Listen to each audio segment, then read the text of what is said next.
Florida, like many other states, has state standards. Ours are the Florida Sunshine Standards. And I am responsible for looking at those standards and being sure that my children accomplish those. And they come down through the district to the schools. The county has given us expectations in all the various curriculum areas. And in my first grade classroom, because of these children being classified as struggling students in reading, writing, and mathematics, that's where I focused this year.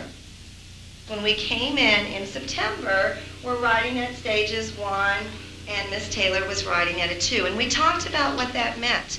We talked about how that was below our customer expectation level at that time. We started first grade below grade level. Did that frighten us? Nope, didn't frighten us, did it? Because we talked about action plans. Do you remember that? We talked about what are we going to do to improve. And that's when we started writing personal goals. Does anybody want to share with us, before we continue talking about these writing stages, does anybody want to share what their personal goals have been so far this year and what you've done to achieve those goals? Erica, you want to? Come on up. You were already to a stage 4, weren't you, in January? So you were already where our customers expect us to be in January. Did you stop writing? Did you take a nap after you reached stage 4? Are you still working on continuous improvement? Is that still part of your personal goal, to get better and better in writing, even though you're already there? I'm glad. Thanks for sharing that, okay? Now, boys and girls, when you started in September, 100% of you were on stages 1 and 2, below customer expectation. In January, we shared the data, and 100% of you in January were on or above. But Erica's right. We didn't take naps in here. We didn't stop working in here. We kept on going, and now we have our March assessment, and wait till you see what happened. Do I have a volunteer? I have a special teacher named Mrs. Broadway. She is a very special, nice teacher. Now I know how to read because of her. Every day my mom calls Mrs. Broadway to say I am doing a great job. Every time I went to get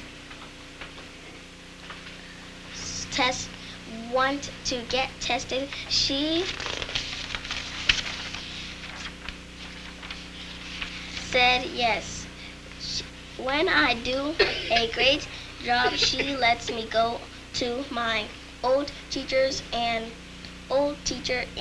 pal and show her when I need show her. That's all right, you're doing fine.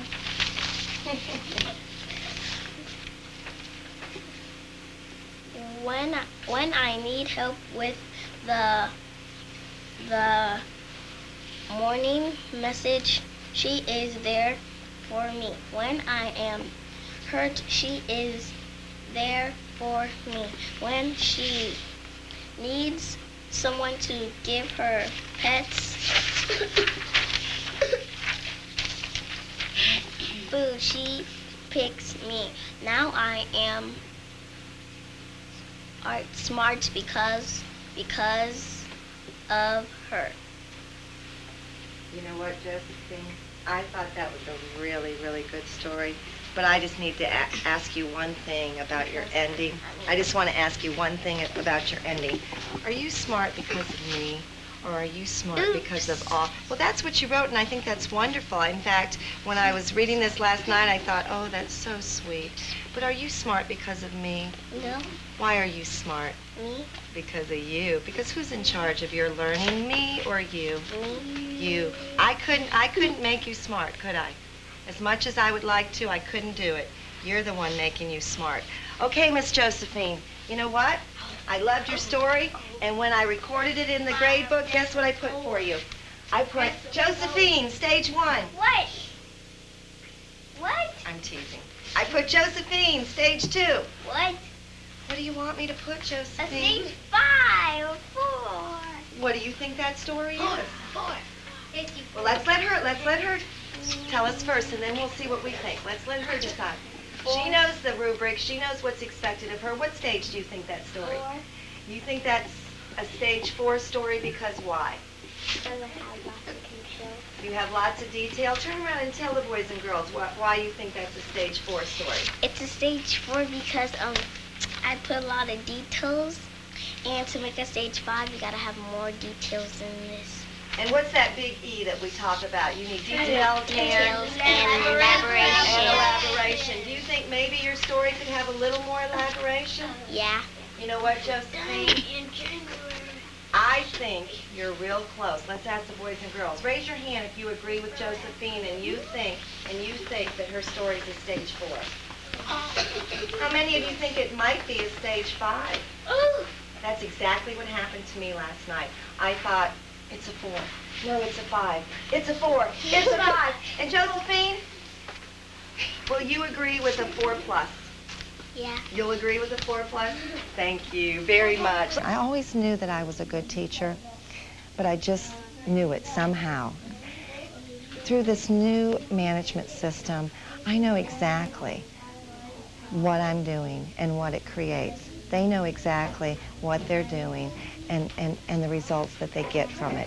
You know, we look at those results constantly. We analyze those gaps and we put systems in place to increase and to expand and we do it together. Kids, because they haven't been in school and don't have a preset idea of what school should be, they know how to put an action plan in place. They know how to make decisions based on data and fact and determine what their actions are going to be to achieve that goal, because the mission statement becomes their reason for being in school. So they're focused, they understand they're responsible for their learning, the education becomes theirs. Okay, we'll go to the writing goal first. I'm on a stage 4. That's where I might need to be. You're right now at a stage 4? And why do you say that's where you need to be? How do you know that's where you need to be? Because there's a line right here that means that you're right where you need to be, right here.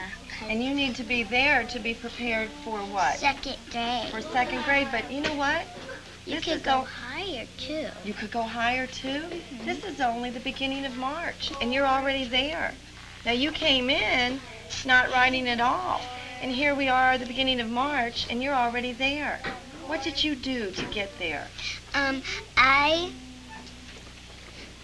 learned and by reading and stuff and practicing at home, and so that I would be prepared for 2nd grade. Oh, well, let me ask you a question. Did you do that all by yourself, or did you have some help reaching your personal goal? I had some help with my grandma. Your grandma helped you? How did your grandmother help you? Well, she let me read a lot so I could get prepared for 2nd grade. And when you read a lot, does that help you with your writing stage? Yes. I think one of the big differences in using the integrated management system is that you involve the parents more than you ever have before, because they are part of the system. And it's an involvement that entails educating them, number one, to what you're doing, because it's real different than when they were in school. They are an active part of their kids' achievement in school, and we work with them on defining what that looks like on a individual basis for their children. I get data constantly on how he's doing, and it's charted in a bar graph format. And the kids know how they're doing, and the parents know how they're doing, and the kids set goals, and then you know exactly what they need to do to try to make it to the next goal. My parents are so very happy with what's happening in this classroom, and they don't come to me and say, my child really likes you. My child really is having fun. They come to me and say, oh my goodness, my child wasn't able to read 4 months ago, and not only is he able to read, but he's prepared for 2nd grade. This is wonderful. We've had schools apply with the principal and a team of teachers that attended summer training and then come back to district support meetings 5 times during the year, have meetings during the school time in order for teachers to grow in the process of developing a classroom learning system. I don't consider myself just a first grade teacher. I know what's expected of second graders, third graders, all the way, throughout the system, as every teacher does here at this school. In all of my classes, all of the teachers were real concentrated around team playing, and all the kids were workers. We only had a couple of slackers that just weren't there to learn. And it's like, just the kids come here to learn. About a year ago or 2 years ago, is they had a group of the students actually come over to our executives and make a presentation and showed the executives how these tools are used in the classroom. So it was 4th graders, but there was also some 2nd graders and I think 1st graders. And the kids actually did the presentation.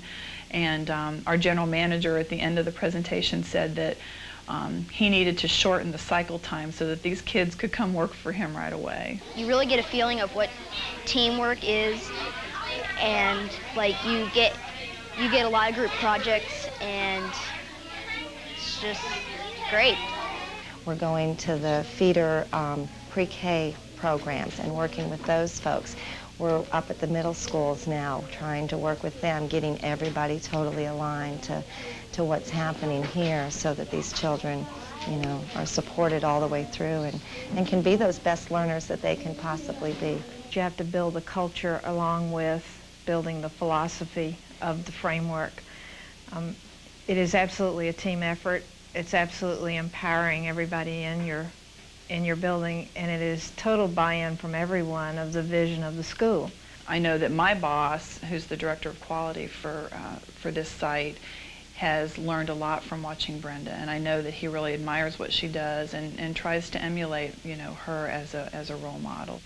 We are seeing that teachers who are implementing a classroom learning system see both an increase in achievement as measured by standardized test scores and a decrease in behavior problems. Our kids score at the 70th to the 75th percentile on the nationally normed CTVS test, whereas the schools that have high economic status and the children that go to those schools are pretty well off, those kids score at those levels. That is our challenge, to have our scores match their scores, and our scores do match their scores. The data has just gone through the roof, and the kids understand their part in having that data go up. I can't make that data change. As a principal, I can wish that it would be high, but I can't make kids learn. But when those kids have that data in their hands and they understand that they are responsible for it, then it becomes their mission. During the 1998 legislature, the legislature ranked schools based on our standardized test scores, and Pinellas County Schools came out #1 in ranking in 67 districts in the state of Florida. In the old kind of school, the teacher made all the rules. The teachers made the decisions. The teacher made the discipline systems. But in the new idea, like at Azalea Elementary, kids have more of a say in how their learning is done. The adults still say what needs to be learned, but we usually say how it's going to be learned. I think that the kids now in their classrooms have a lot more say in putting the rules together because they're the ones that are going to be affected by it. Now we're like in the 3rd grading period, 1 grading period left, and then we're not going to be at Azalea anymore. We're going to be in a bigger school. And as our teachers started telling us more about middle school, we started saying, okay, I think we better toughen up the rules a little. What's important is that child walks into that classroom at one level and can walk out at another level later. And they're going to grow. They're going to improve regardless of their gifted status or their struggling status. They're going to improve, and that's the important factor here. Do you know, Dustin, what continuous improvement means? Yeah. What does it mean? It means they keep getting better and better every day.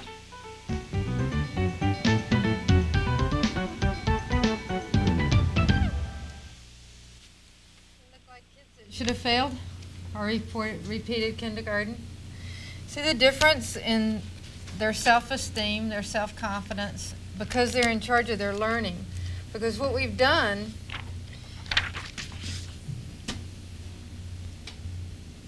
is we've given them a leadership system. They run what they do in their classroom by the 7 Baldrige areas. The kids track their own data. They have data folders. They keep up with their academic achievement. The report cards are not for the kids. The report cards are for the parents. The kids know where they are at any given time, any given point in time.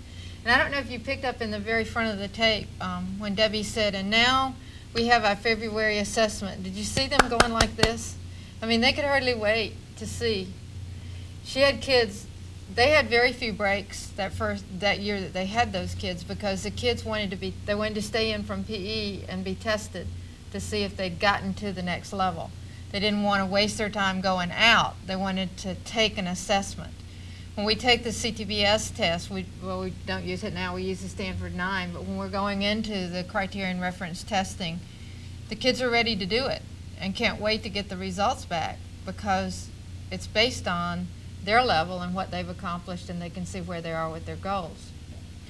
And so the learner runs a system like that is aligned to the classroom, which is aligned to the school, which is aligned to the district, and aligned to the state.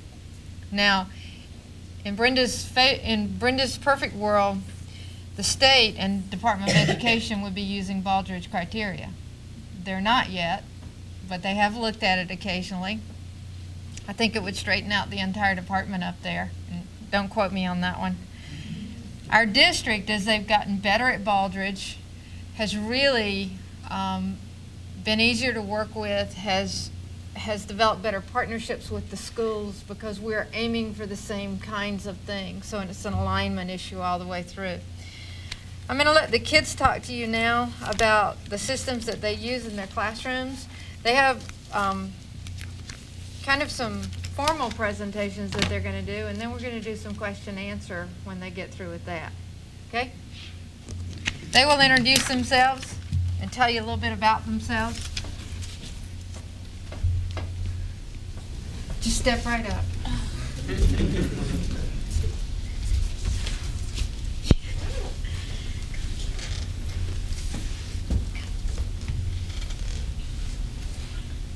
Hi, my name is Brittany. I'm in Ms. Ball's 5th grade class, and I go to Azalea Elementary.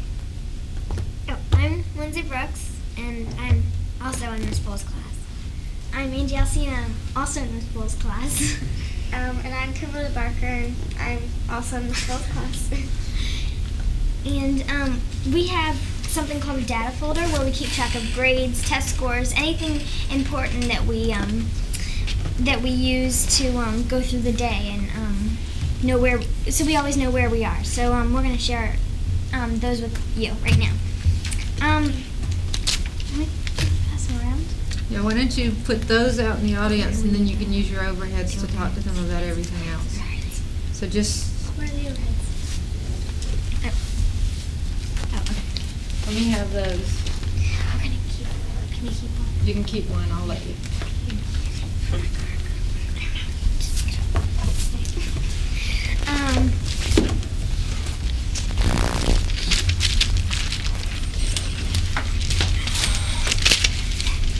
First we have the vision, mission, and core values of our school, and the mission statement. Every class has a mission statement, and this is our school mission statement. And it basically means that the teachers are high-performing workforces, and they're trying to produce us as the students to be high-performing workforces. Then the core values: support, consensus, collaboration, and mutual respect. We support each other. We use consensus throughout groups in the classrooms and throughout the whole school. We collaborate with each other, and we have mutual respect. So that's the vision, mission, core values of our school.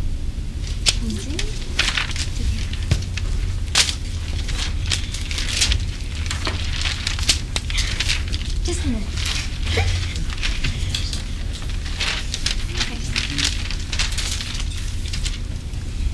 This is our classroom mission statement. We will work together as a team to become a high-performing workforce by setting and achieving goals that will later prepare us for the future. And we have class goals. We have 2. We have for every student in the class to score at our expectations, and also to have 100% of the class either on honor roll principals list, which is A's and B's. And we also have secondary goals. Our third goal is to work together as a team to ensure that each individual member has academic success. And then also we have to keep our data folders updated at all times so that we can know where we are.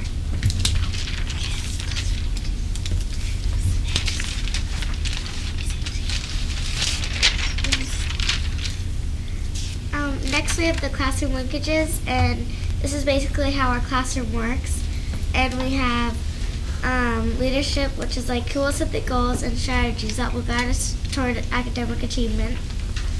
And then next there's aim. Where do we want to go? What is our mission?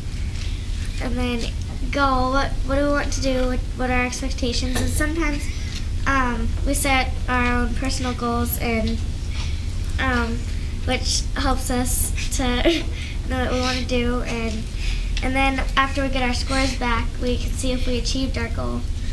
And then we get the results.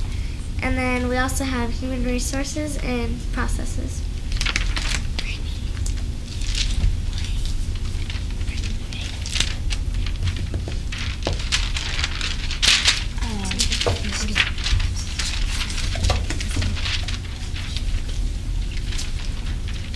Next we have the Cup system. Like in our class, we have a cup system, and we have 3 cups on our desk: blue cups, yellow cups, and red cups.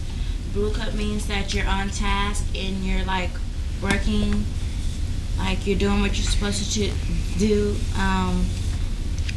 A yellow cup means that you're off task, and like it's a warning to you that you need to be on task. How you can get your cup changed to yellow is that, so like if you're like fooling around, your group, like if you're talking to someone in another group and it's distracting the other people in your group, like your group manager can ask the other people in your group if they want to change your cup, and if you keep on doing it, you'll have to change your cup to red, which means you're off task and you're not doing what you're supposed to do. And when you have a red cup, that means like you're not on task and you're not doing what you're supposed to be doing, like you're not doing any of your classwork and you're not paying attention to what the teacher is saying.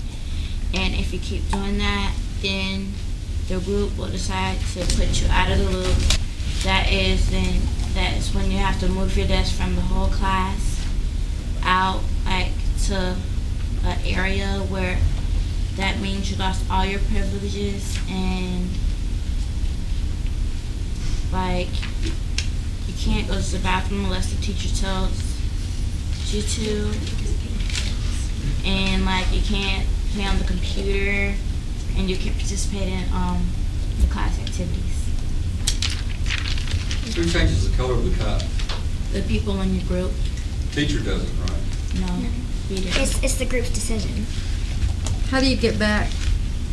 Well, the group, like you have to like stay on task and all that during the day, and like after lunch or something, like the group will decide if your cup can go back to yellow, and then like if your cup is yellow, at the end of the day your cup goes back to blue.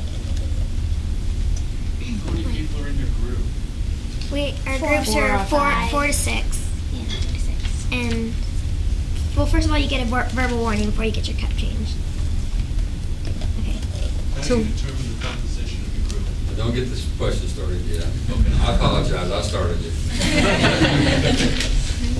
You made it sound like the teacher changed the cup, right? I was worried that you'd think the teacher changed the cup. The teacher doesn't change the cup. The students that change the cup. Yeah. In fact, with this group, I wonder why we pay the teacher to be there some days. Also, in our data folders, we have a sheet of group roles, and in each group, 4 people play 4 different parts. One person is the group manager, who's like the president or captain of the team, and he or she helps to make sure that the group is focused and on task.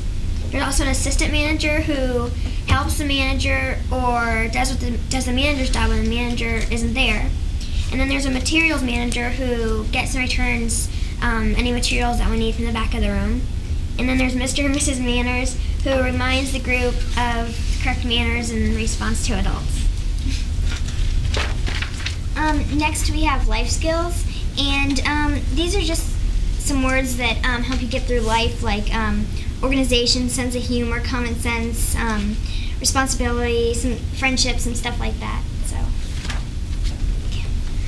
Next we have the attendance record, and you mark down which days you're absent, and you can also mark down which days you're tardy, and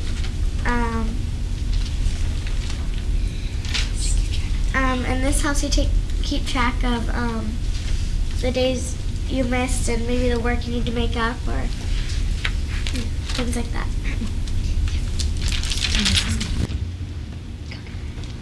We also have our FCAT scores, and we keep down like the multiple choice, the short answer, the long answer, and we keep down the scores like in different kind of things. And for multiple choice, maybe you got low multiple choice or a long answer or a short answer, so maybe you need to work on those different types of areas. And then we also have the plan for improvements. Each time we take the test, we always write a plan for improvement on how we are going to improve and what we're going to do to help us do that. So, kind of like a goal.